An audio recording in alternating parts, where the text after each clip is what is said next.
Welcome back to InterFACTive. We probe deep and answer the hard questions. The Five Nights at Freddy's franchise has become one of the hugest successes on all of the internet.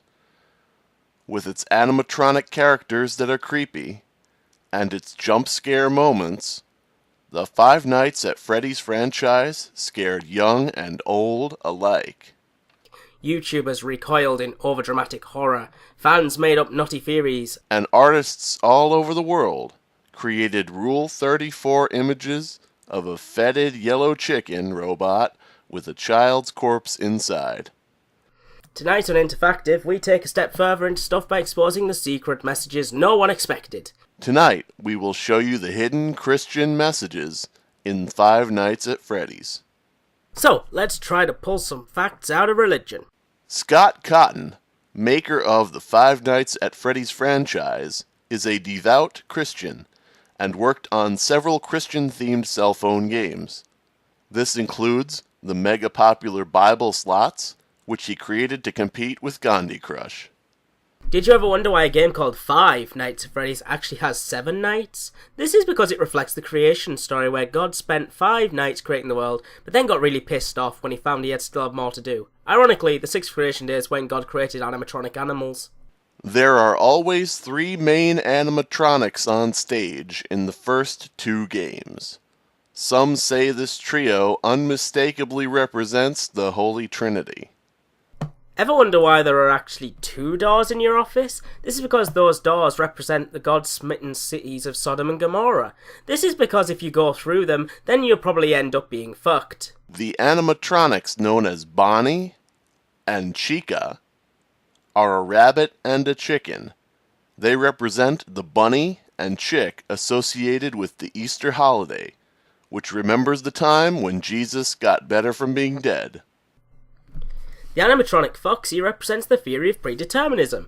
This is because Foxy is forced to move along the same path every single night, much like God has a plan for most humans, as it says in the Bible. The only way to stop Foxy is to make a large donation to your local church so that God no longer hates you and keeps your door powered for another night. Did you know that the animatronics known as Bonnie and Chica represent the first human beings according to the Bible, known as Adam and Eve? The cupcake Chica wants you to eat is a clever reference to the apple from the Tree of Knowledge. It doomed everybody. Your paycheck at the end of the game symbolises the spiritual award gained through hard work and faith. It may not be much money, but you can rest easy in knowing that you'll be fired next week, which represents your trip to heaven. Except for the third guy. We told him he'd have to wait till spring. Ever wonder why Golden Freddy is so important?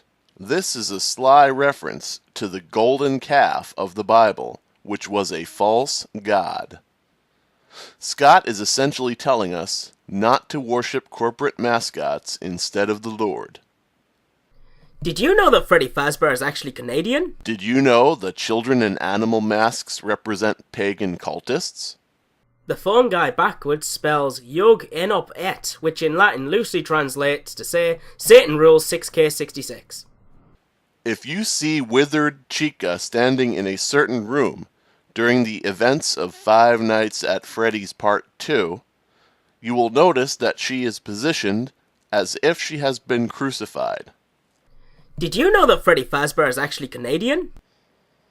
Balloon Boy may at first seem like an odd addition to the cast of Five Nights at Freddy's franchise, until you realize that his obnoxious, sign-waving attitude and refusal to leave you alone is an homage to the Westboro Baptist Church.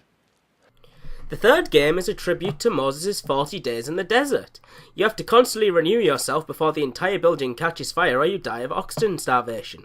The mirages of previous characters are tests against your faith, and Springtrap, emphasis on spring, is there to attempt to lure you away from the right path of staying to guard an empty warehouse with nothing worth stealing. Why does Five Nights at Freddy's take place in a pizzeria? Simple. The crust represents loaves, and the anchovies you might order as a topping represent fishes. Loaves and fishes. Finally, in all 3 games, there are these little mini-games that you play in between the nights. These are demonstrative of the glaring holes that can be found in the actual Bible, but it's okay because Scott still makes you go along with them anyway. Much like the actual Bible. There you have it. Everything you wanted to know about the Christian themes in FNAF. We hope you've enjoyed this installment of InterFACTive. And if you agree with or disagree with us, please like and share the video. We don't read comments. Join us next time when we take a look at the connection between the Final Fantasy franchise and the Final Destination films. You just got fact!